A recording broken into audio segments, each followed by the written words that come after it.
Okay, what is up sa inyo mga ma'am sir? It's your boy Sir Troy, and today nandito tayo ngayon sa Wheeltech Santa Rosa, Nueva Ecija, dito sa kanilang Motomura. So today is October 23. Yan, start ng kanilang Motomura. For as low as 5,000 pesos pwede ka nang magkaroon ng pre-owned or second hand na motor. Sisilipin natin ngayon kung ano-ano mga motor yung naka-display dito, magkano at paano maglabas. Wala natin dito sa Bungad. Yan, CT125. So ang pagbili po dito ay ano lang, straight cash lang po lahat. Wala po silang installment ano. So itong mga motor na to pre-owned, karamihan dito may mga problema na or ano, talagang pagalingan na lang pumili ng matino, yung makikita nyong matino pa. Karaniwan makikita sa panglabas pa lang sira na, like yung mga seat, ayan, sa mga cables, mga fairings, ibang fairings, ganyan. So sa makina kasi hindi agad nasisilip yan unless kung itatry. Yun, ganun.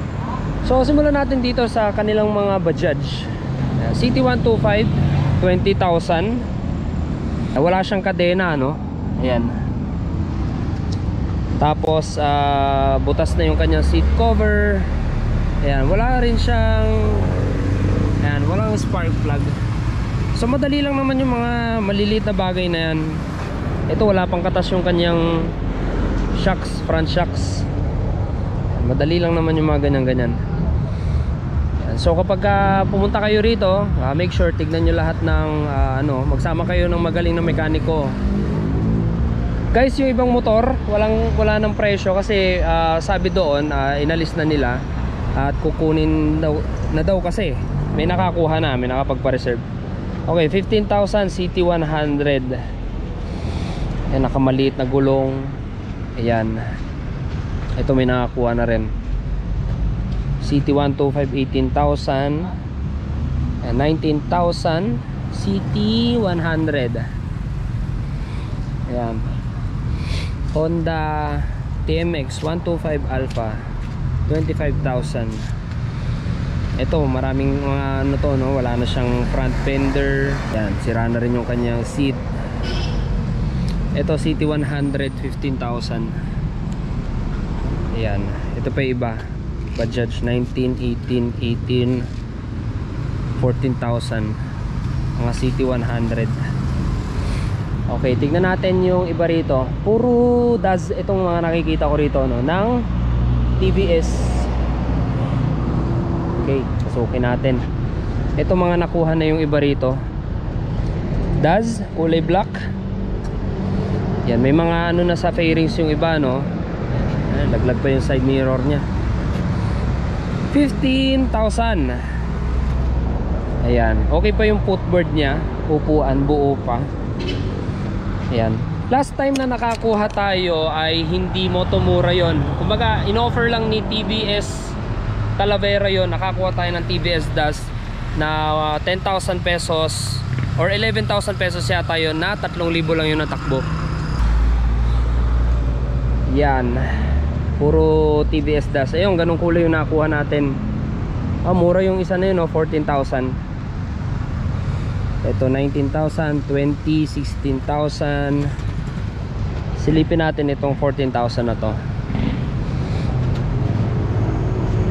Ayan, disc brake yung harapan niya. Wala lang siyang heat guard sa kanyang exhaust. Ayan, buo pa naman yung shocks na sa likod. Buo pa yung fairing sa likod.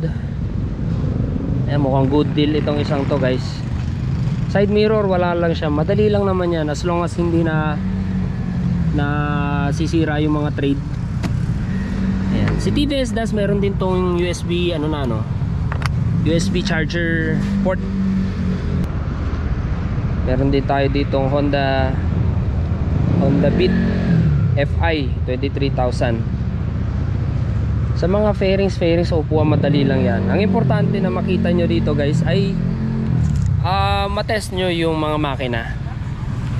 Ito pa, DAS, Yamaha Mio.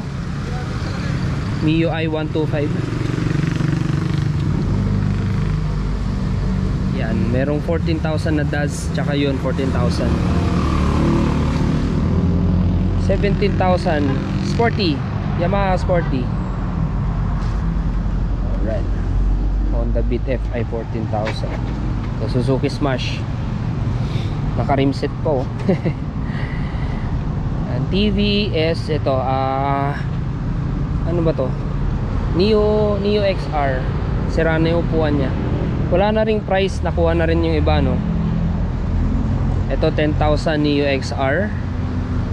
Ito mukhang okay to, bakbak lang yung pintura nya, pero okay lang, mukhang okay pa naman. Ba, meron tayo ditong ano, Kawasaki Fury 125. Sobrang tagal na nung na-phase out ito, no. Meron pa rin ako nakikita nagbebenta hanggang ngayon. Kahit nung mga nakaraang Motomura, may maraming nakuha na ganyan. Suzuki Smash mayroong 10,000 at mayroong 22,000. Yung 10,000 naka brake drum pa rin yung harapan. Ito naka disc brake na. Ito, ano tong dalawa na to? Beat FI Honda, dalawa, isang 23,000, isang 28,000. May mga pangalan na sila, oh. Ayan, more Bajaj ano, megos na yan, Bajaj na yan. 22,000, 15,000, 40,000. Ayan. Aba, meron pang makinis na ano dito, Honda Click 125, 38,000. Mukhang na-slide na ito nung dating may-ari kasi may gas-gas na, tapos bumuka na yung fairing dito. Pero madali lang naman sa fairing. Importante kasi guys, importante matest nyo yung makina talaga kung may problema sa kaloob-looban ng makina, like sa mga piston o kaya may singaw na yung piston ring, kaya mga valvula, segunyal, ganyan. Spark plug madali lang yan, CVT madali lang yan, kung tama yung presyo, no? Kung talagang bagsak ang presyo.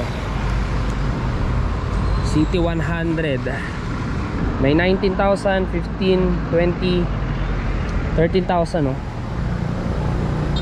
20,000, 14,000, 20, 17. Ayan, 13,000. Ayan guys, so ulitin ko, dito po yan sa Wheeltech Santa Rosa, Nueva Ecija. Ayan, katabi ng Iglesia ni Cristo. Okay guys, so yun lang yung vlog natin. Kung nagustuhan nyo yung vlog natin, please like, comment, share, and subscribe. And hit the bell notification para updated kayo pag may bagong video tayo. Shoutout sa Wheeltech Nueva Ecija at sa Wheeltech Big Bikes Motorista Motors. Ayan, shoutout kay Boss Philip Garcia at saka kay Sir Paulo Gregorio. Alright, ride safe and see you on my next one.